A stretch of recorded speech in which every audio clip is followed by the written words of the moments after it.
Assalamualaikum warahmatullahi wabarakatuh. Waalaikumsalam. Yang terhormat Kepala Sekolah SD Nusa Indah, yang saya hormati seluruh Dewan Guru SD Nusa Indah. Terima kasih kita di sini sudah berkumpul dalam rangka diseminasi mengenai budaya positif. Puji dan syukur senantiasa kita panjatkan kehadirat Allah Subhanahu wa taala karena alhamdulillah hari ini kita diberikan nikmat sehat. Karena tanpa adanya kenikmatan dari Allah, kita tidak akan bisa berkumpul di sini. Semuanya adalah karunia dari Allah Subhanahu wa taala. Shalawat dan salam semoga senantiasa tercurah kepada junjungan kita Nabi Muhammad Sallallahu Alaihi Wasallam, kepada keluarganya, kepada sahabatnya, dan semoga kita semua sampai mengikut sampai akhir zaman. Amin ya Allah ya Rabbal Alamin. Pada hari ini di sini saya tidak akan menggurui atau apa, tapi di sini kita sharing, kita merefleksikan diri kita, apa yang sudah kita lakukan sebelumnya, apakah itu sudah baik atau misalnya ada yang harus diperbaiki. Mari kita sama-sama untuk merefleksikan diri ya. Baik Bapak Ibu semuanya, untuk mengawali kegiatan hari ini, marilah kita membaca basmalah bersama-sama. Bismillahirrahmanirrahim. Di sini adalah judulnya yaitu budaya positif ya. Nah, sebelum ke materi, kini akan memantik dulu sebentar. Cobalah kalian semua berpasangan ya Bapak Ibu berpasangan. Kemudian nanti secara bergantian, satu orang menggenggam tangannya seperti ini masing-masing. Yang satu orangnya lagi itu mencoba berusaha untuk membuka. Misalnya Bu Bedah dengan Bu Resti. Bu Resti nanti begini, Bu Bedah bagaimana caranya merayu Bu Resti mau mau diklik-klik atau mau dengan mohon gitu ya, mau bagaimana atau mau dikasih uang, mau dirayu, mau seperti apa. Yang penting bagaimana caranya Bu Resti itu mau membuka ya. Gitu. Kemudian nanti setelah itu silakan dilakukan secara bergantian. Ya, silakan Bapak Ibu dimulai dari sekarang. Waktunya hanya 30 detik ya. Silakan. Ya, silakan berpasangan. Ya, satu orang begini. Ya, nanti membujuk sok ayo buka. Sok. Nah, nanti dibujuk sama Bapak. Nah, seperti itu. Ya, 30 detik silakan ya. 30 detik sampai jangan lupa yang ke angka 6 ya. Sok silakan dibujuk Bu Tita, boleh bujuk Bu Nining supaya Bu Nining mau membuka. Ayo bujuk. Ayo buka, ayo.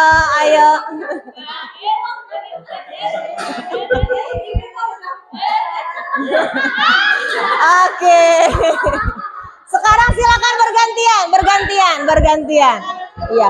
Boleh dikasih uang, misalnya mau dikasih uang, mau dikasih makanan biar mau kebuka.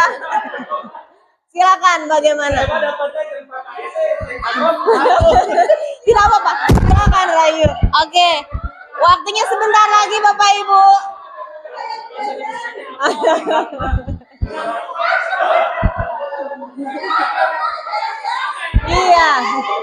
Iya. Bapak Ibu waktunya sudah habis. Tepuk tangan untuk semuanya. Nah, di sini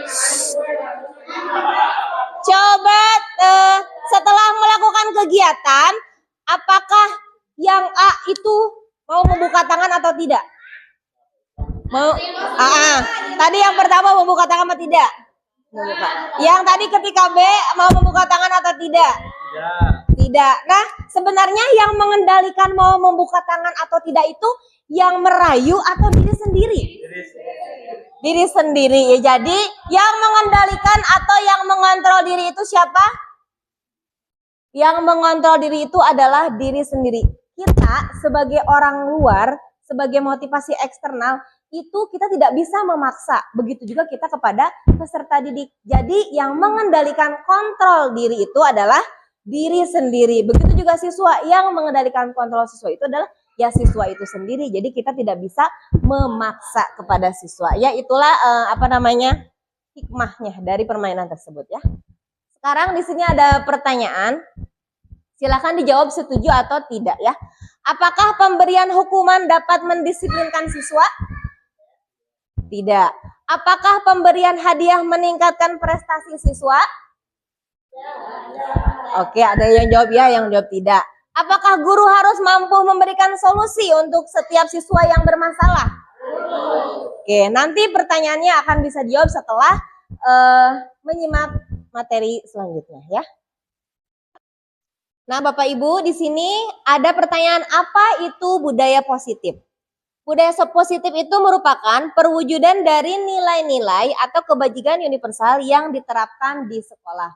Ya, jadi nilai-nilai kebajikan universal itu sangat banyak sekali, sangat luas sekali. Di antaranya kita di sini sudah melaksanakan kurikulum merdeka, kita fokus kepada profil pelajar Pancasila. Itu merupakan di situ ada beberapa nilai-nilai kebajikan yang harus kita terapkan kepada peserta didik. Tentang makna kontrol. Jadi ada kesalahpahaman tentang makna kontrol. Yang pertama, guru itu mengontrol murid. Kemudian semua penguatan positif itu efektif dan bermanfaat.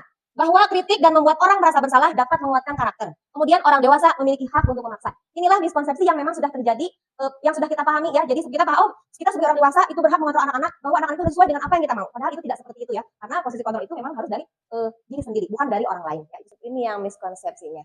Nah, bagaimana untuk menuju perubahan paradigma belajar dari stimulus respon kepada teori kontrol? Yang asalnya realitas kita itu sama, padahal realitas kebutuhan kita itu berbeda. Kemudian semua orang itu melihat hal yang sama. Setiap orang itu memiliki gambaran yang berbeda. Kita mencoba mengubah orang berpandangan sama dengan kita. Kita berusaha memahami pandangan orang lain. Jadi setiap orang punya pandangan, kita harus berusaha memahami pandangan orang lain. Perilaku buruk dilihat dari suatu kesalahan. Padahal semua perilaku buruk itu pasti ada alasannya. Kenapa mereka berbuat seperti itu? Kemudian orang lain bisa mengontrol saya. Hanya kita sendiri yang bisa mengontrol diri kita ya. Saya bisa mengontrol orang lain. Kita tidak bisa mengontrol orang lain. Kemudian pemaksaan ada pada saat bujukan. Kemudian yang benarnya itu adalah adanya kolaborasi menciptakan pilihan-pilihan baru.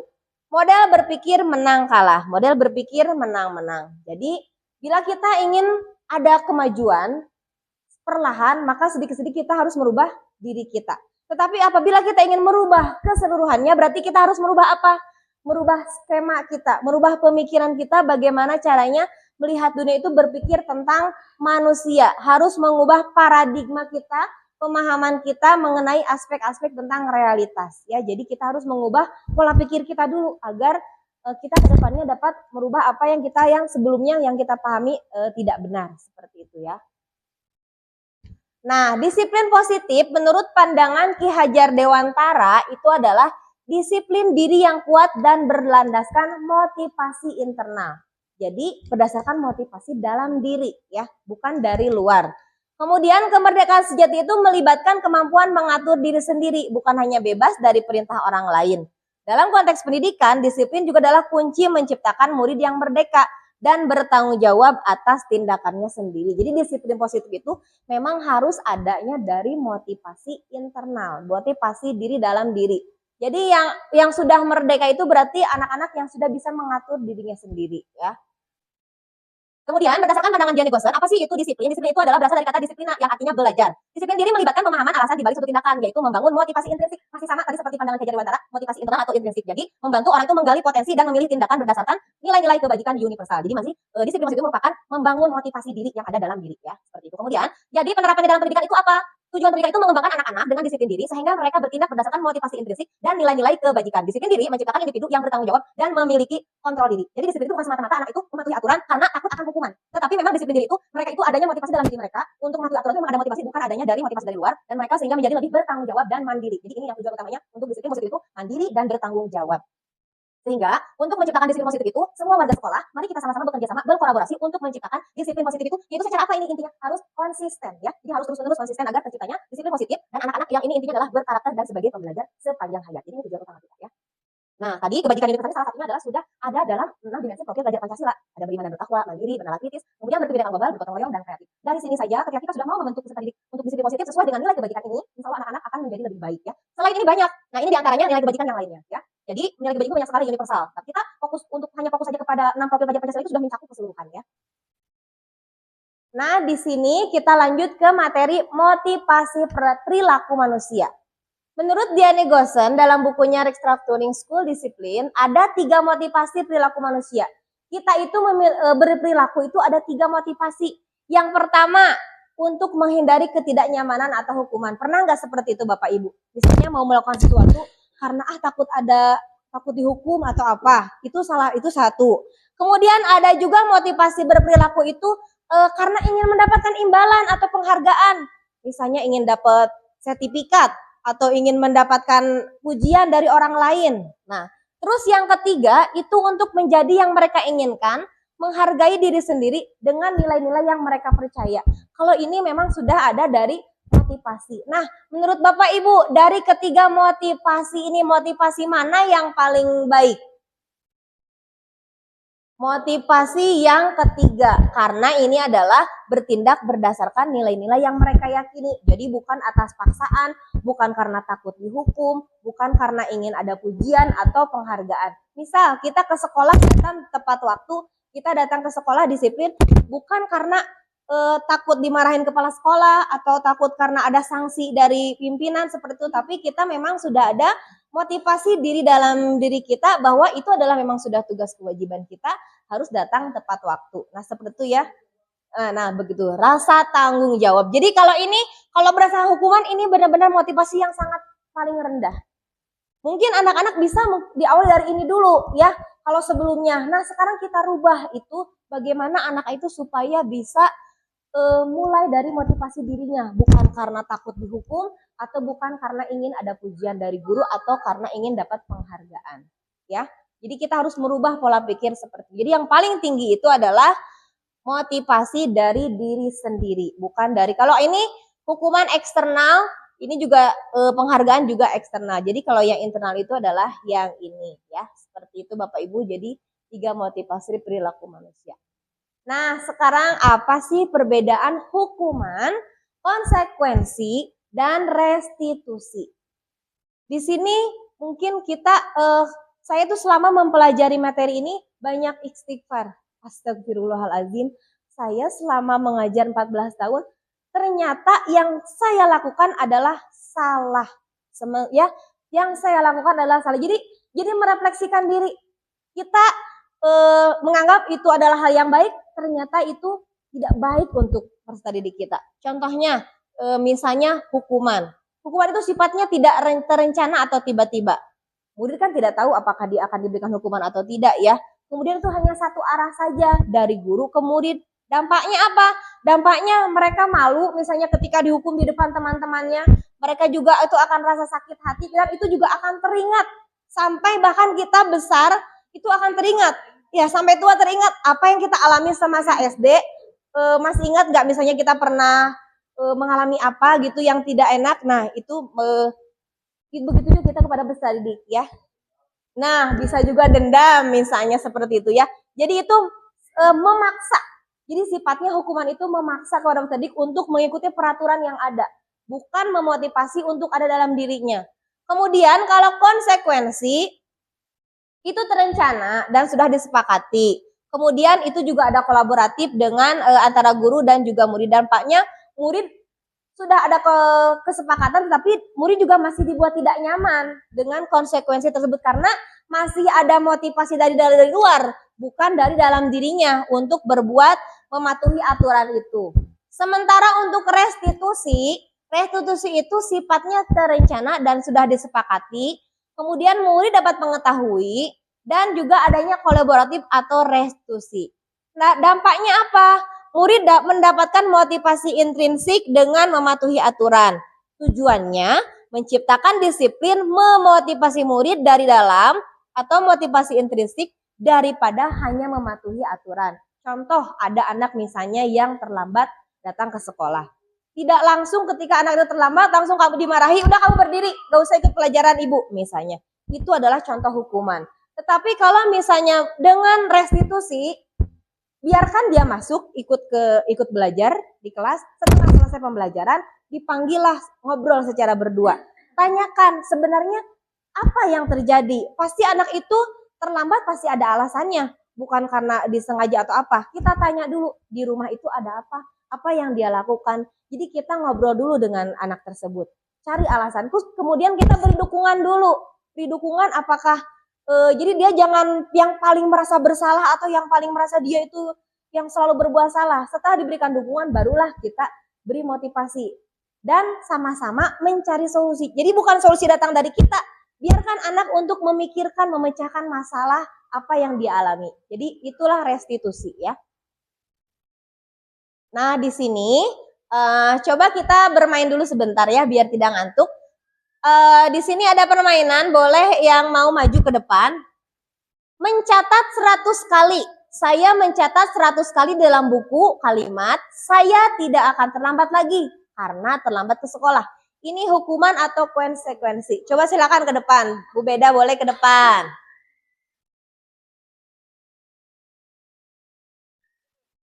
Ya, betul. Oke, benar. Tepuk tangan untuk Bu Beda.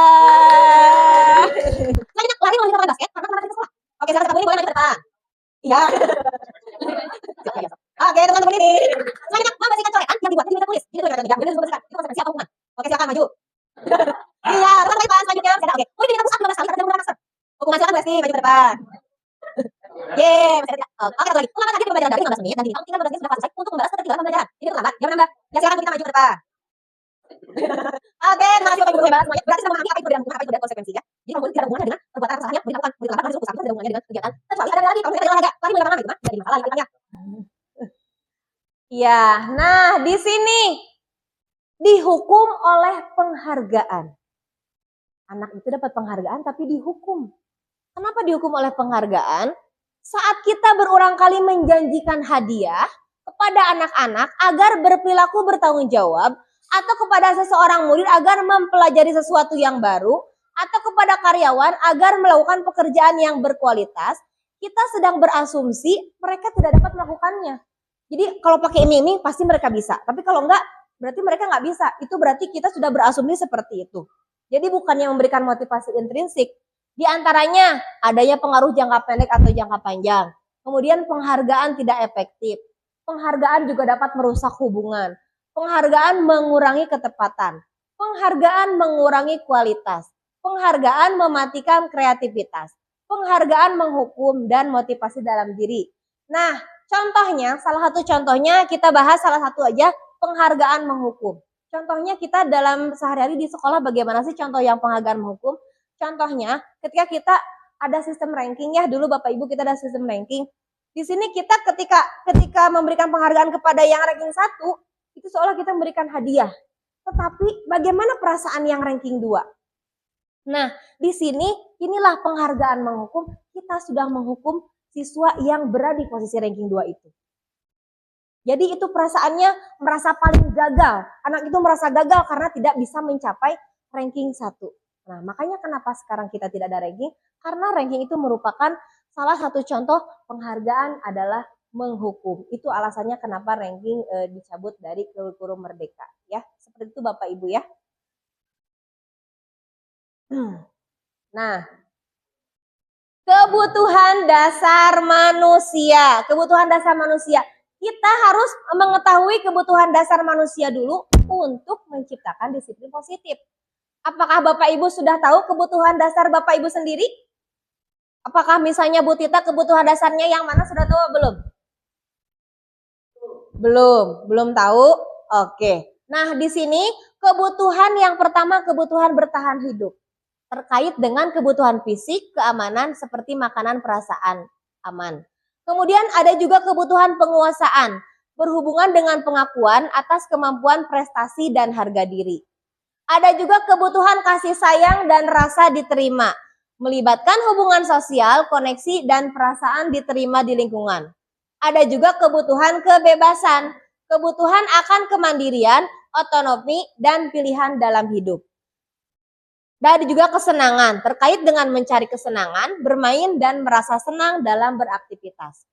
Untuk menciptakan budaya positif, kita harus tahu dulu kebutuhan dasar siswa.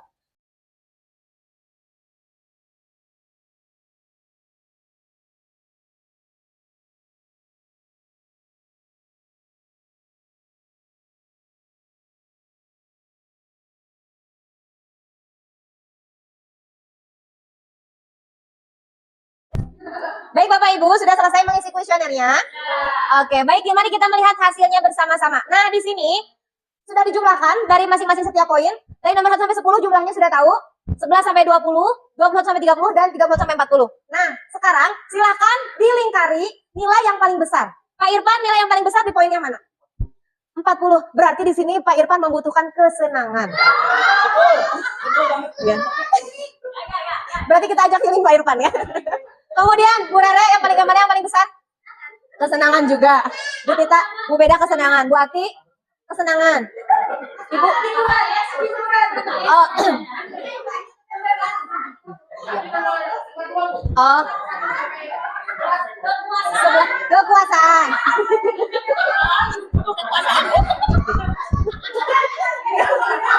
Iya, iya. Iya. Bu Tita, kekuasaan. Bu Tita. Ulang sampai 30, kebebasan ya Allah Bu Tita. Oh iya, benar-benar. Iya, Ibu. Kekuasaan. Bapak? Kekuasaan. Bapak sudah menjadi kepala sekolah. Oke. Nah, berarti sudah mengetahui masing-masing daripada kebutuhan dasar dari pribadi masing-masing ya. Baik, sekarang kita memasuki materi selanjutnya yaitu tentang keyakinan kelas. Mengapa sih keyakinan kelas? Mengapa tidak peraturan kelas? Kenapa harus keyakinan? Kenapa tidak peraturan? Ada yang bisa menjawab?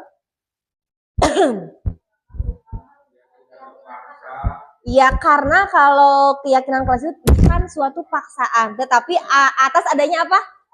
Atas adanya kesepakatan antara siswa dan guru. Jadi bukan aturan itu datangnya dari guru. Jadi bukan satu pihak ya kalau keyakinan itu. Tapi secara bersama-sama itu adalah keyakinan. Iya. Iya. Nah, keyakinan kelas itu lebih efektif daripada peraturan kelas. Ya. Kenapa lebih efektif? Karena itu adanya motivasi dari dalam. Kemudian pemahaman siswa juga lebih dalam. Dan internalisasi nilai-nilai kebajikan. Kemudian adanya pengembangan karakter dan adanya lingkungan positif yang mendukung ya. Jadi itu kenapa keyakinan kelas lebih efektif daripada peraturan kelas. Sekarang bagaimana keyakinan kelas itu pembentukannya? Keyakinan itu bersifat abstrak daripada peraturan, lebih rinci.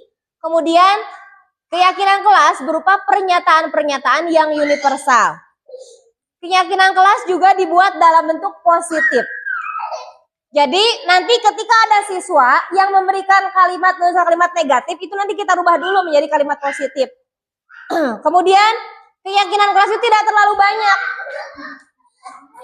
Kenapa tidak terlalu banyak? Agar itu mudah diingat dan dipahami oleh siswa ya.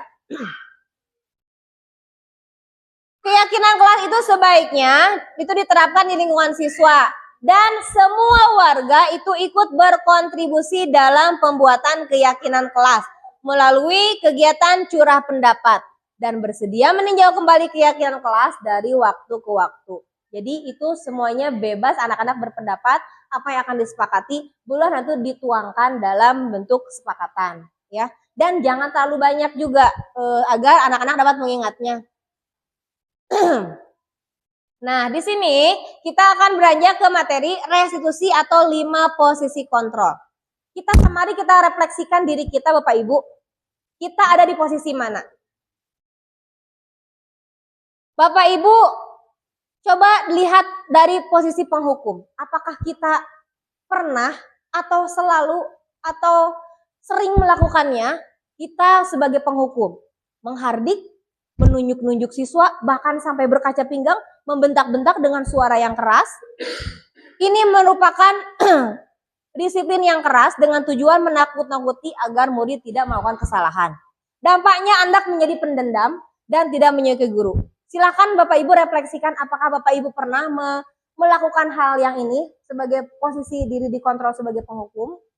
Kemudian yang kedua, pembuat merasa bersalah. Pembuat merasa bersalah ini suaranya lebih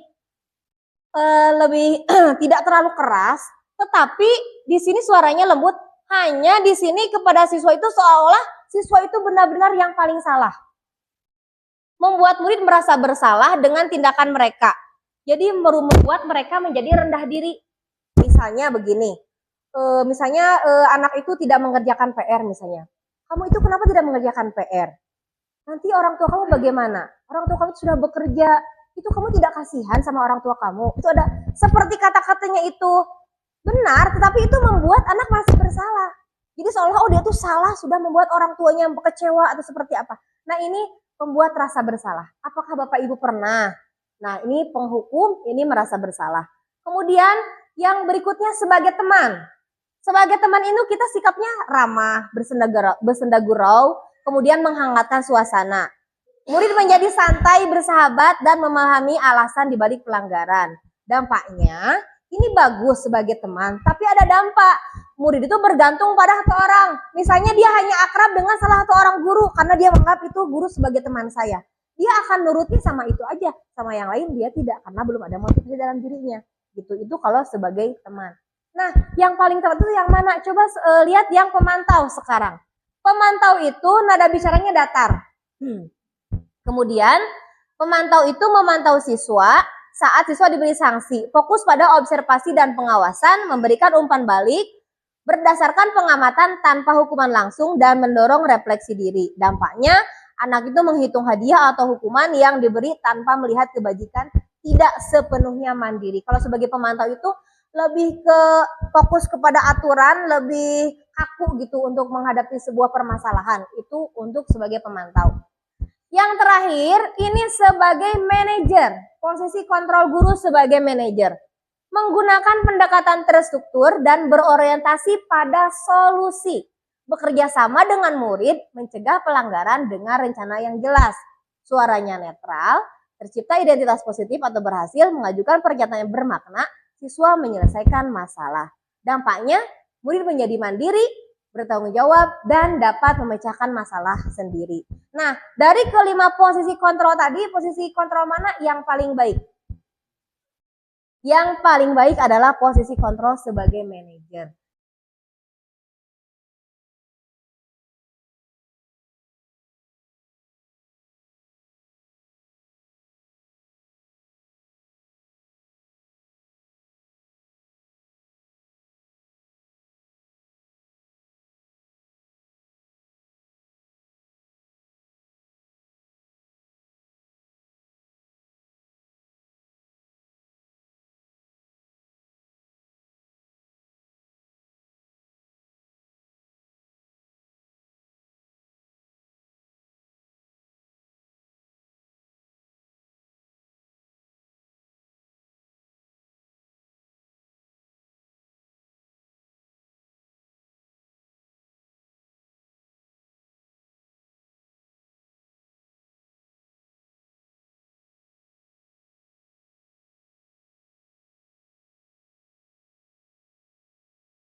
Baik kita adalah posisi kontrol sebagai apa?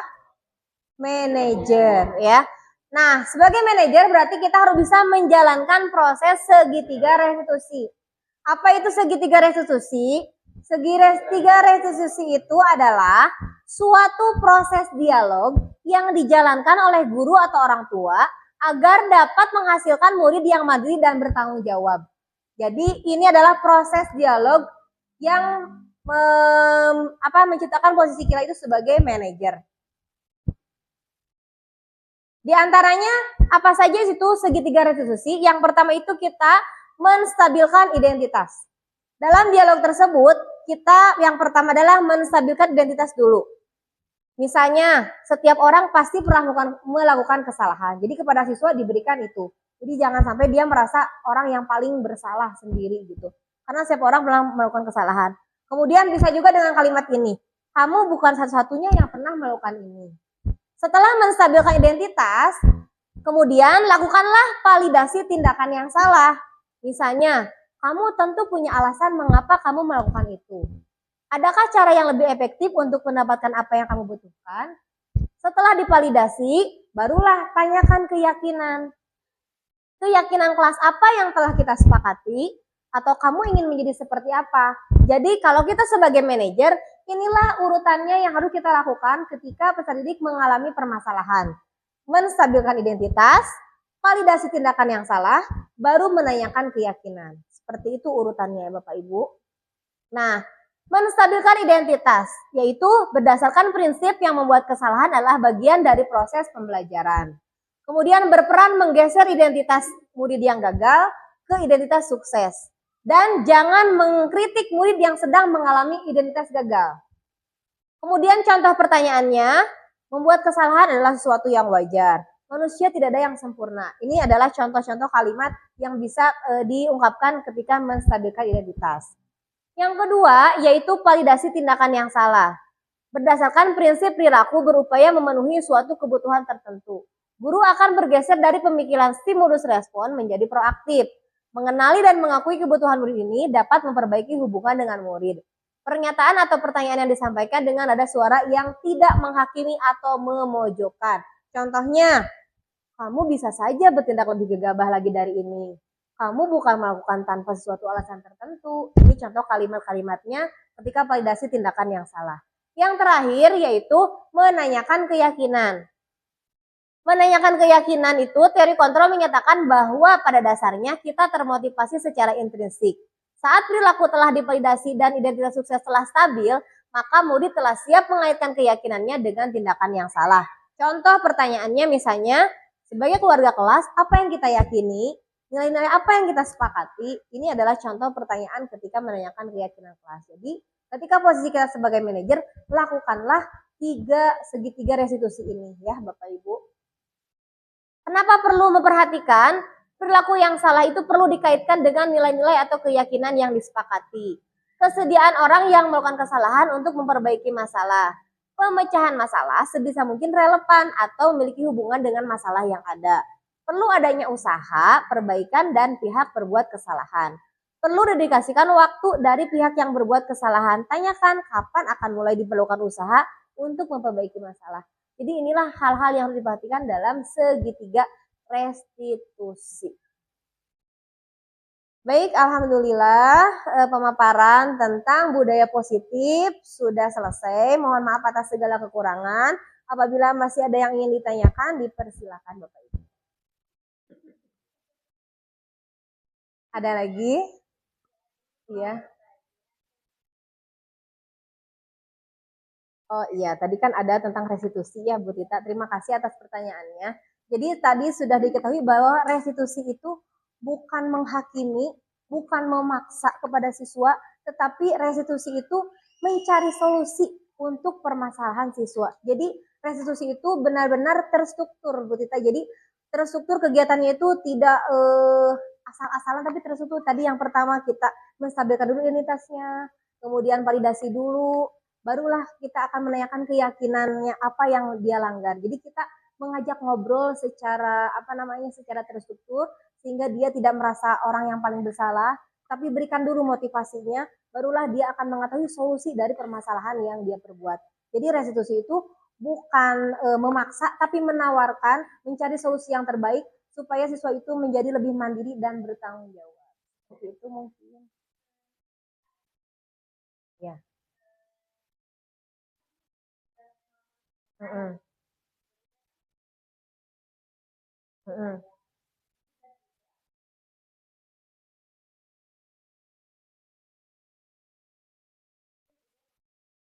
Mm-mm.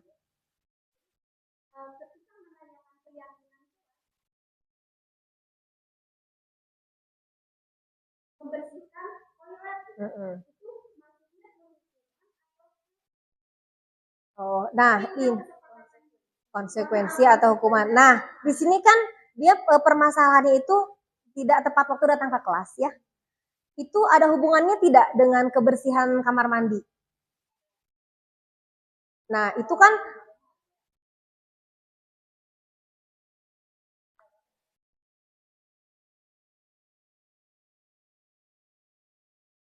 itu memang keinginannya. Keinginan ada di sini.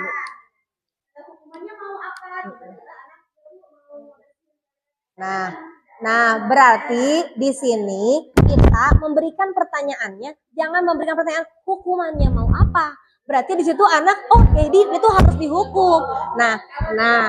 Ya. Nah, itu jadi tidak boleh ada sanksi, tidak boleh ada hukuman, tetapi kita bicarakan solusinya mau bagaimana. Cari solusi bersama-sama ketika anak itu tidak, kenapa sih telat? Kenapa harus di kantin terus? Mungkin dia misalnya apa sih? Misalnya alasannya karena tidak sarapan, misalnya di rumah karena lapar. Jadi kita berarti kita harus merubah pertanyaan yang kita berikan kepada anak, pertanyaan bermaknanya seperti apa? Iya.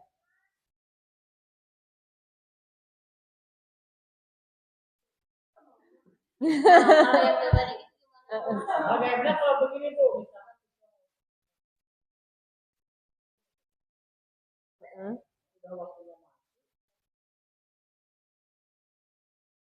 Sama guru udah ada belajar.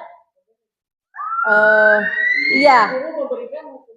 Nah, itu berarti itu namanya hukuman. Itu kan ada hak anak untuk belajar. Itu berarti kita tidak memberikan hak anak untuk belajar. Itu adalah bukan solusi. Jadi kita ajak ngobrol. Kenapa tidak mau masuk belajar? Misalnya, oh, mungkin kita refleksikan diri kita. Oh, mungkin kitanya misalnya ketika mengajar di kelas jenuh, misalnya anaknya tidak suka, lebih senang main-main di luar karena misalnya di kelasnya tidak menyenangkan, misalnya seperti itu. Jadi kita juga tidak bisa menyalahkan siswa sepenuhnya. Mari kita refleksikan, tanyakan dulu alasannya kenapa dia berbuat seperti itu, kemudian cari solusi bersama-sama agar bisa terpecahkan masalah itu. Gitu. Jangan diberikan pertanyaan-pertanyaan mau diberi hukuman apa mau diberi sanksi apa ya. Jadi kita harus merubah pertanyaannya itu supaya anak itu bukan ingin dihukum tapi solusinya bagaimana untuk permasalahan yang anak alami.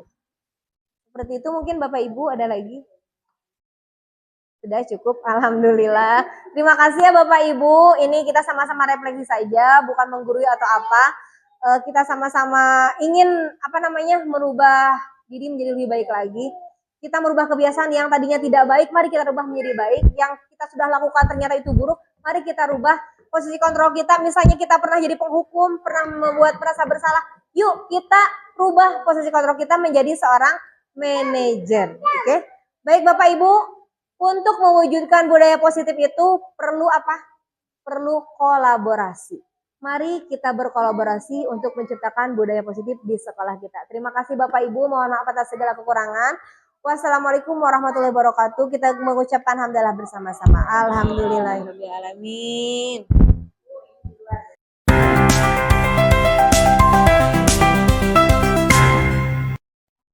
Bismillahirrahmanirrahim. Assalamualaikum warahmatullahi wabarakatuh. Anak soleh. Waalaikumsalam warahmatullahi wabarakatuh. Bagaimana kabarnya hari ini?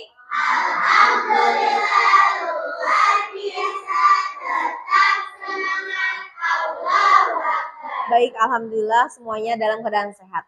Pada pertemuan kali ini kita akan membuat keyakinan kelas. Di sini Ibu ada pertanyaan. Mengapa harus keyakinan kelas? Mengapa tidak peraturan kelas saja? Ya. Keyakinan kelas dibuat oleh kita semua. Iya, jadi kalau keyakinan kelas itu dibuat oleh kita bersama. Setiap warga sekolah itu berhak mencurahkan pendapatnya masing-masing. Kenapa harus dibuat keyakinan kelas? Itu untuk menciptakan budaya positif di sekolah. Ya, untuk menciptakan budaya positif kita harus membuat keyakinan kelas. Nah, sekarang Ibu akan membagikan di sini sebuah kertas. Silakan kalian tuliskan, silakan curahkan peraturan kelas yang seperti apa, keyakinan kelas yang seperti apa yang kamu inginkan. Silakan setiap orang masing-masing membuat dalam sebuah kalimat ya. Dipersilahkan. Tuh, sanain sebarin ya. Silakan disebarkan.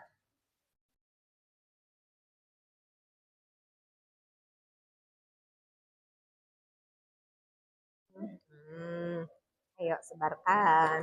Apa ikon ya? Sebarin. Udah kebagian semuanya? Silahkan tulis peraturan atau keyakinan kelas yang seperti apa yang kamu inginkan untuk menciptakan disiplin positif atau budaya positif di sekolah. Ada yang belum kebagian?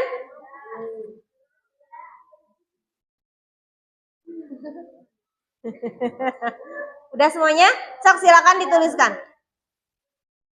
Kalau misalnya sudah, boleh silakan disimpan ke sini ya. Disimpan ke depan sini.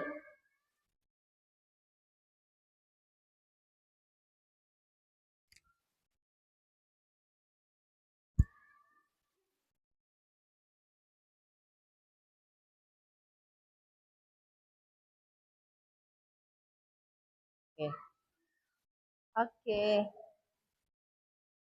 Nggak kebagian kertas yang utuh ya? Oh. Oke, silakan kalau sudah boleh ditempelkan di sini. Sebentar Ibu bawa ke sini deh. Kenapa? Sok, nah kan tidak tahu apa yang ditulis oleh teman. Pokoknya tulis saja. Kalau sudah silakan tempel.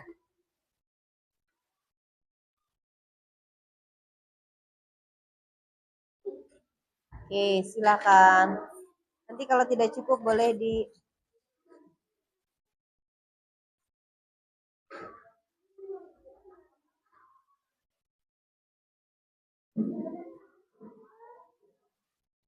Oke. Ya. Siap.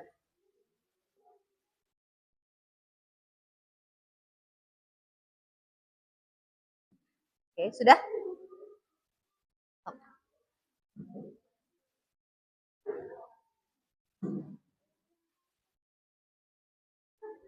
Oke.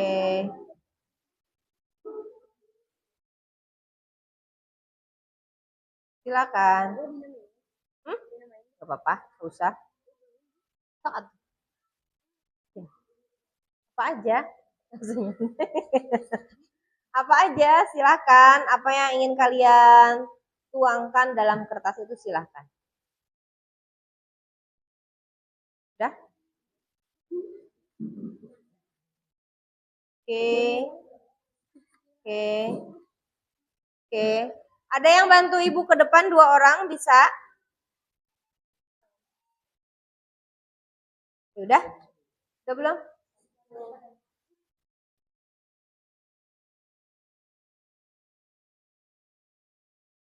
Ada yang megang, ada yang nanti mengelompokkan. Silakan maju ke depan. Sudah? Oke, boleh Pak Tia. Siapa lagi? Udah semuanya? Baik, silakan. Ocha 1 orang lagi ke depan, Cak. Ke depan. Iya, 3 orang. Nah, Cak pegang. Coba lihat ke sini semuanya. Di sini kita baca dulu apa sih yang dicurahkan oleh kalian ini yang untuk membuat keyakinan kelas. Yang pertama, tidak boleh mengobrol di kelas. Kemudian, tidak mengobrol di kelas. Oke, sama. Berarti kalau ada yang sama gini kita kelompokkan. Nah, gini ya, tidak mengobrol di kelas. Nah, sok pegang Fatia. Tidak mengobrol di kelas. Berarti ini sama ya. Nah, kemudian melaksanakan piket kelas. Ini piket sebelah sini, berarti kebersihan. Tidak ngobrol, berarti sama ya, ngobrol. Kita kelompokkan lagi. Piket, ada piket lagi berarti di sini. Kemudian harus melaksanakan piket lagi nah ditempelin. Kemudian ini tidak menyontek, ada nggak temannya? Berarti di sini sok. Tidak mengobrol, oke masih di sini. Kemudian tidak ribut di kelas ketika guru sedang menjelaskan. Berarti sama juga dengan yang sebelah sini ya. Kemudian tidak ada kegaduhan. Masih sama juga. Saling menghargai. Oke, sip. Ini yang utamanya itu di situ. Tidak makan-makan. Nah, berarti ini tersendiri ya. Nggak ada yang sama ya. Kemudian ini apa? Tidak ada perkelahian. Tidak ada perkelahian berarti sama dengan tidak ada kegaduhan. Oke, ini jujur. Oke, dia tersendiri, nggak ada yang sama. Kita harus melaksanakan piket dir, piket lagi dir.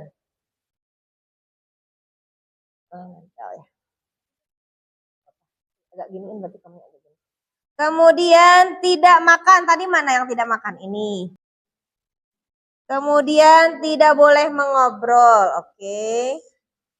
Harus melaksanakan piket. 2 piket sebanyak ya yang menulis piket. Kemudian ingin menjadi tertib.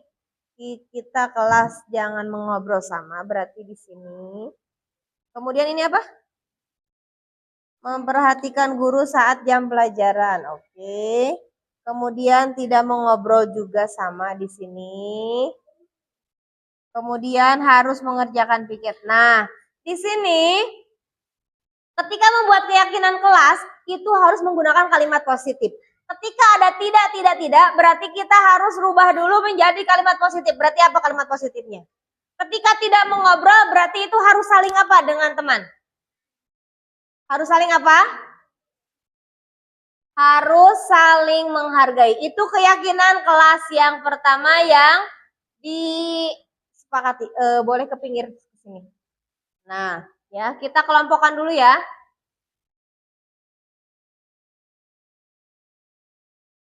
Baik, kita kelompokkan dulu keyakinan kelasnya. Keyakinan kelas 6.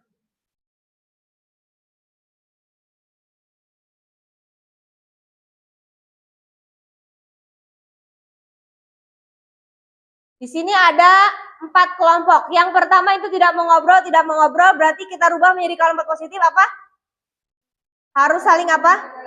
Saling menghargai. Jadi yang pertama, keyakinan kelas kita itu adalah saling menghargai. Yang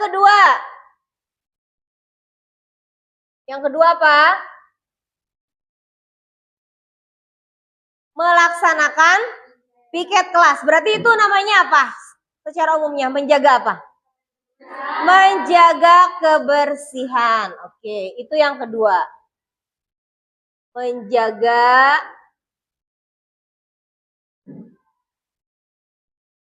kebersihan.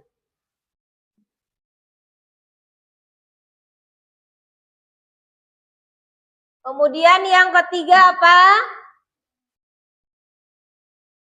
Tidak menyontek. Sama juga dengan jujur. Oke, berarti kita harus bersikap jujur. Ini keyakinan kelas kita yang ketiga ya. Kemudian berikutnya, tidak makan-makan pada jam pelajaran, tidak makan di kelas. Berarti bagaimana? Tertib, boleh. Tertib atau mematuhi aturan. Kemudian yang kelima,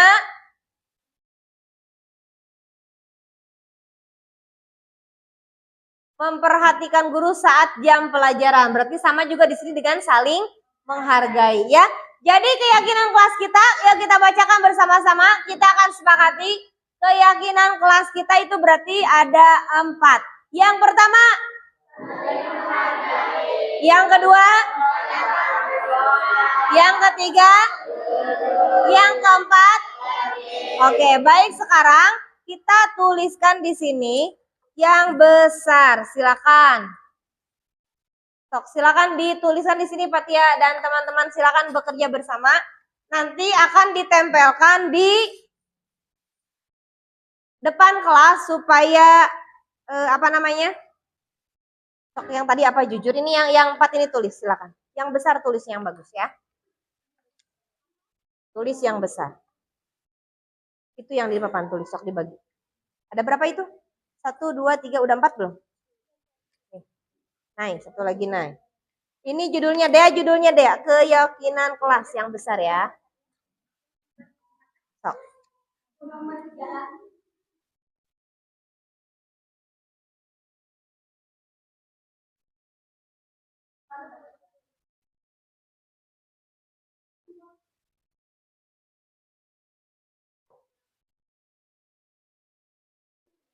Besar, ayo. Yang besar. Iya, yang besar. Biar kebaca. Nanti boleh diberi hiasan yang bagus ya. Nanti kalian tempelkan di depan kelas supaya setiap hari kalian bisa membacanya dan bisa mematuhi keyakinan kelas yang sudah disepakati ya. Keyakinan kelas. Ya, oke. Sip. Oke. Ini yang kedua. Satunya mana?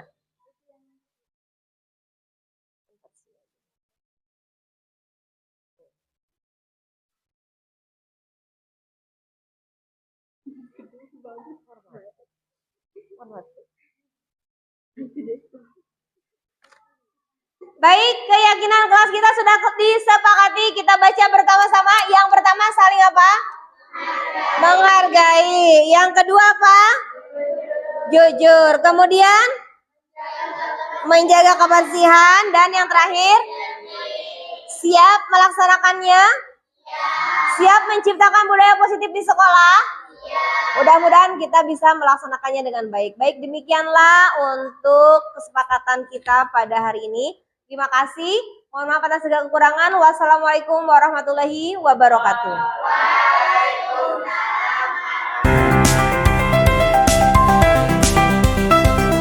Pemaparan dari Ibu Yani Suryani yaitu tentang disiplin positif. Saya merasa bahwa saya banyak kekurangannya ketika saya mengajar, ya. Banyak kesalahan yang saya terapkan, ya. Sebelumnya saya itu mengenal dengan hukuman. Kemudian pernah juga saya menerapkan konsekuensi, ya. Namun setelah dari pemaparan yang disampaikan Bu Yani, saya mendapatkan kata restitusi, ya. Di mana restitusi itu ternyata lebih baik, lebih bijak daripada hukuman dan konsekuensi, ya. Itu kemudian selanjutnya saya akan memperbaiki metode pembelajaran saya atau kesepakatan dalam kelas, yaitu dengan melaksanakan restitusi. Restitusi itu sifatnya terencana dan sudah disepakati sebelumnya. Jadi murid itu bisa mengetahui konsekuensi yang akan diterima jika melanggar aturan. Demikian, terima kasih. Assalamualaikum warahmatullahi wabarakatuh.